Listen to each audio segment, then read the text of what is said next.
Greetings from my COVID-19 cubbyhole, along with my new COVID-19 hairstyle. It's been 6 weeks that we've been tackling head-on the challenges of the COVID-19 crisis, culminating with the virtual commencement celebration just this past weekend. Now it seems fitting that a formal commencement precedes the next phase of dealing with COVID-19. Soon, we expect Governor Tom Wolf to announce a phased reopening, moving from our strict stay-at-home to allowing certain stores to open across the state of Pennsylvania. Similarly, our leadership at the University of Pittsburgh is planning for Pitt to re-engage in its service, education, and research endeavors. Though we are not exactly sure how we are going to move into this next phase at the University of Pittsburgh, we are certain that sooner or later it will be the inclusion of small groups for clinical skills laboratory, as well as re-entry into the clinical environments for internships, and none too soon. Faculty, staff, and students have been incredibly flexible as we have rearranged schedules, moved didactic portions earlier in the plans of study, substituted simulation, and even used telehealth for our internships. And let me take a minute to commend all for their efforts. But we can only push one-on-one training so far. I know that many of you are looking at schedules and beginning to worry about timelines. Thus, the next phase of re-engaging Pitt is welcome to all. And as Dean, I'd like to reiterate our commitment to students. First, safety, or safety first. I hope all realize that the drastic action taken by the university leadership to comply immediately with stay-at-home regulations was put in place with a safety-first mentality. Similarly, our phasing in will prioritize safety. Second, our students signed up to get a degree, and we have already changed policies, including liberal use of grades to allow students to complete portions of their plans of study that have been delayed. We will not change the price of getting this degree.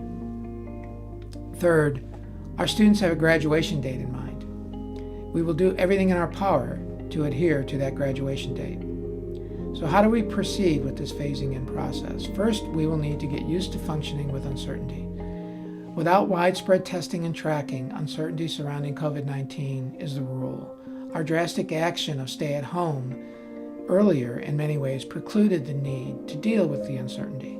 We just took the most drastic action, which we asked people to stay at home. And in my mind, that was totally defensible given the level of increase in COVID-19 that we were seeing across the nation. However, as we move toward re-engaging, we will be prioritizing our clinical skills laboratory and clinical internships because that's the most critical area of study with which we are behind in many of our programs. That means getting together, likely in small groups for labs, and moving into the clinical space for internships. Both endeavors come with risk. There is always risk. As we re-engage, we will try our best to understand the risks involved and implement all that is practicable to reduce risks. We do not yet know the status of testing prior to having laboratory sessions. As of now, the status of testing in the diagnosis of COVID-19 or the maturity of antibody testing is uncertain. Finally, availability of protective equipment is another unknown. I am certain, however, that in our discussions at the leadership level, we will include testing and equipment capacity in our re-engagement activities, in our re-engagement plans. It is our goal to be as transparent with the students, faculty, and staff with regard to these discussions as feasible. Finally, there is individual risk aversion on the part of students, faculty, and staff. Some students, for example, expressed a willingness to enter the healthcare system even with the stay-at-home phase, knowing the risks were excessive. We couldn't allow that to happen given the government was telling us that this was just not going to be allowable. Some students, however, wanted to be removed immediately, citing legitimate concerns about family, friends, and individual vulnerability. And we had the same concerns from staff, and we had the same concerns from faculty. I plan to have focus groups with students and seek input from faculty and staff in order to gauge the level of risk aversiveness, and more importantly, to use this input as we determine exactly how we're going to phase in life at Pitt.